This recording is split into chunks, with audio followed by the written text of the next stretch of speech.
Hello everyone, আজকের প্রবলেমটি আমাদের previous কোশ্চেনের মতোই একদম same to same, but just রেঞ্জের মধ্যে প্রবলেম। যেমন রেঞ্জ আগে ছিল 1 to 19, বাট এখনকার রেঞ্জ হচ্ছে 0 to 20, এর মধ্যে অড নাম্বার। বাট আমাকে রেঞ্জ দিয়ে দিয়েছে 0 to 20, বাট আমি জানি 0 এবং 20 কোনোটাই অড নাম্বার না। তাহলে এখানে কি আমি লিখবো যে i ইকুয়াল 0 থেকে i is less than equal 20 এবং 2 করে ইনক্রিমেন্ট করতে পারবো না, কারণ সেক্ষেত্রে তখন ওটা যাবে কি 0 to 4, সো এটা অড নাম্বারের পরিবর্তে ইভেন নাম্বার হয়ে যাবে। তাহলে আমাকে এখানে কী করবো, কারণ আমাকে রেঞ্জ আগে যে প্রবলেমটা ছিল সেখানে রেঞ্জও ছিল অড, সেক্ষেত্রে প্রবলেম হয়নি, বাট এখানে রেঞ্জ দিয়ে দিয়েছি ইভেন। 0 20 দুইটা ইভেন রেঞ্জ, বাট প্রিন্ট করতে বলা হয়েছে অড।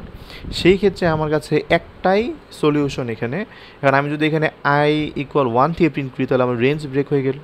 আমি যদি এখানে 19 ইউজ করি সেই ক্ষেত্রেও, আমি যদি 90 এর পরিবর্তে 20 ইউজ করি প্রবলেম নেই, বাট আমার ইনিশিয়ালাইজেশনে যে i ইকুয়াল 20, সেই 20 i ইকুয়াল 1, সেই 1-এর পরিবর্তে 0 পরিবর্তে যদি আমি 1 ইউজ করি তাহলে আমার ফার্স্ট যে রেঞ্জ সেই রেঞ্জটাই ব্রেক হয়ে গেল। সো সলিউশন এখানে একটা, সেটা কি ইফ কন্ডিশন ইউজ করা। এখানে আমার লুপ চলতে থাকবে 0 থেকে 20 পর্যন্ত এবং ইফ কন্ডিশন চেক করব।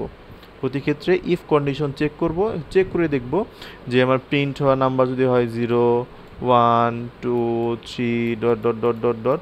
20, এবং এর মধ্যে যদি এগুলা 2 দ্বারা ভাগ করলে এদের ভাগশেষ যদি 1-এর সমান হয় সেই ক্ষেত্রে সেটা অড নাম্বার।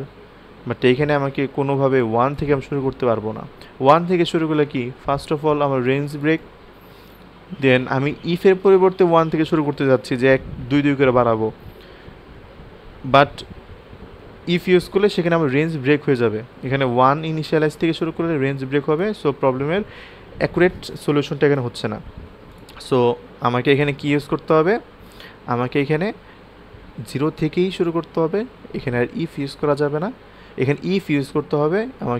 আমি আগে যে 2 করে ইনক্রিজ করতাম সেই 2 করে ইনক্রিজ করা যাবে না, আমাকে লুপ 20 বার চালাতে হবে 0 থেকে 20 পর্যন্ত, একদম 21 বার টোটাল চালাতে হবে এবং ইফ কন্ডিশন ইউজ করতে হবে।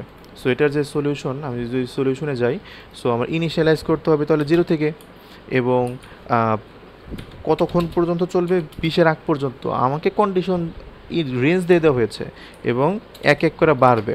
এখন আমার আউটপুট কি চাই, আমি সেইভাবে আমার কন্ডিশন দিব। যেমন আমরা আউটপুট চাই এমন, যদি i এর ভ্যালুকে 2 দ্বারা ভাগ করলে এর ভাগশেষ 1-এর সমান হয় তাহলেই সেই ভ্যালুটাকে তুমি প্রিন্ট করবে, আদারওয়াইজ করবে না। সো আমি এটাকে 2 দ্বারা ভাগ করলাম এবং ভাগ করে যদি দেখি ভাগশেষ 1 আসে, সেই ক্ষেত্রে আমি জিনিসটাকে প্রিন্ট করব। তাহলেই তো রেঞ্জ যাই হোক আমার যে কন্ডিশন দিয়েছে i এর ভ্যালুকে 2 দ্বারা ভাগ করলে ভাগশেষ 1 হতে হবে, এই ভ্যালুর উপর ডিপেন্ড করে আমার জিনিসটা প্রিন্ট হবে। যেমন আমি যদি এখানে রান করি তাহলে দেখতে পাবো আমাকে 1 থেকে 19 পর্যন্ত প্রিন্ট করে দেখাচ্ছে।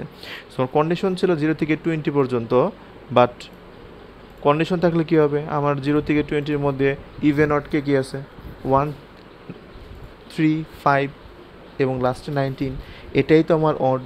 সো আমাকে রেঞ্জ দেখতে হবে কার জন্য, আমার এই ফর লুপের জন্য, ফর লুপের রেঞ্জ।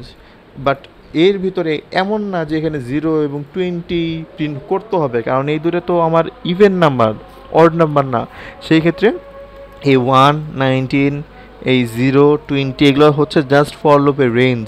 0 থেকে শুরু করে এত পর্যন্ত বা এত সমান পর্যন্ত ফর লুপটা চলবে, বাট আমাকে যেটা প্রিন্ট করতে বলা হয়েছে সেটা প্রিন্ট করতে গেলে আমাকে যে কন্ডিশন ইউজ করতে হবে সেই কন্ডিশন আমাকে লিখতে হবে ইফের মধ্যে, এবং আমি অডের ক্ষেত্রে লিখছি যখন 2 দ্বারা ভাগ করলে ভাগশেষ 1 আসে তখন সেটা অড, সো প্রিন্ট করো, এবং যখন এটাকে 2 দ্বারা ভাগ করলে ভাগশেষ আসে 0 তখন ওটাকে প্রিন্ট করো, তখন ওটা কী হবে, তখন ওটা হবে ইভেন। সো ভাগশেষ 0 আসলে সেটা হবে ইভেন, ভাগশেষ 1 আসলে সেটা হবে অড। ধন্যবাদ সকলকে।